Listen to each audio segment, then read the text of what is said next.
ശസ്ത്രക്രിയയ്ക്കിടെ വയറ്റിൽ കത്രിക കുടുങ്ങിയ കോഴിക്കോട് സ്വദേശിനി ഹർഷിനിയുടെ തുടർ ചികിത്സയ്ക്കായി ധനസമാഹരണം നാളെ ആരംഭിക്കും. വയറ്റിലെ പഴുപ്പ് മാറ്റാനുള്ള ശസ്ത്രക്രിയയാണ് ഇനി വേഗം നടത്തേണ്ടത്. സാമ്പത്തിക ബുദ്ധിമുട്ടിനെ ശസ്ത്രക്രിയ നീണ്ടു പോകാൻ കാരണമായി. അതുകൊണ്ടാണ് സമരസമിതി ക്രൗഡ് ഫണ്ടിങ്ങിലേക്ക് കടന്ന് ചികിത്സ ഉറപ്പുവരുത്താൻ തീരുമാനിച്ചിട്ടുള്ളത്. രാഹുൽ സുരേഷ് ചേരുന്നു കോഴിക്കോട് നിന്ന്. രാഹുൽ, സർക്കാർ സഹായം കിട്ടാത്ത സാഹചര്യത്തിലാണോ ഇങ്ങനെ ക്രൗഡ് ഫണ്ടിങ്ങിലേക്ക് ഈ സഹായ സമിതി പോകാൻ തീരുമാനിച്ചത്? തീർച്ചയായിട്ടും SKN, സർക്കാരിന്റെ ഭാഗത്തു നിന്നും ഒരു അനുകൂല സമീപനം ഉണ്ടാകാത്തതാണ് നിലവിൽ ക്രൗഡ് ഫണ്ടിങ്ങിലേക്ക് പോകാൻ കാരണമെന്നാണ് ഹർഷീന സമരസമിതി ഈ ഘട്ടത്തിൽ വ്യക്തമാക്കുന്നത്.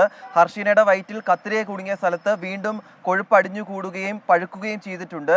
ഇത് അടിയന്തര ശസ്ത്രക്രിയയിലൂടെ മാറ്റണം എന്നാണ് നിലവിൽ ആശുപത്രി അധികൃതർ വ്യക്തമാക്കുന്നത്. അതിനു വേണ്ടിയിട്ടാണ് ക്രൗഡ് ഫണ്ടിങ് ആരംഭിക്കാൻ പോകുന്നത്. നാളെ രാവിലെ 10 മണിക്ക് MK രാഘവൻ MP ആണ് ഈ ക്രൗഡ് ഫണ്ടിങ്ങിന്റെ ഉദ്ഘാടനം നിർവഹിക്കാൻ പോകുന്നത്. അതിനുശേഷം പൊതുജനങ്ങളിൽ നിന്നും പണസമാഹരണം നടത്താനാണ് നിലവിൽ തീരുമാനമുള്ളത്. ഈ മാസം 11-ാം തീയതിയായിരുന്നു ഹർഷീനയോട് സ്വകാര്യ ആശുപത്രിയിൽ അഡ്മിറ്റ് ആകാൻ പറഞ്ഞത്. പക്ഷേ കുടുംബത്തിന് വലിയ സാമ്പത്തിക പ്രതിസന്ധിയുണ്ട്. മാത്രമല്ല ഈ ശസ്ത്രക്രിയയ്ക്ക് ഭാരിച്ച തുക ചിലവ് വരികയും ചെയ്യും. അതുകൊണ്ടാണ് പൊതുജനങ്ങളുടെ സഹായത്തോടെ ഈ പണസമാഹരണം നടത്താൻ നിലവിൽ തീരുമാനമുള്ളത്. SKN. Okay, thank you Rahul Suresh.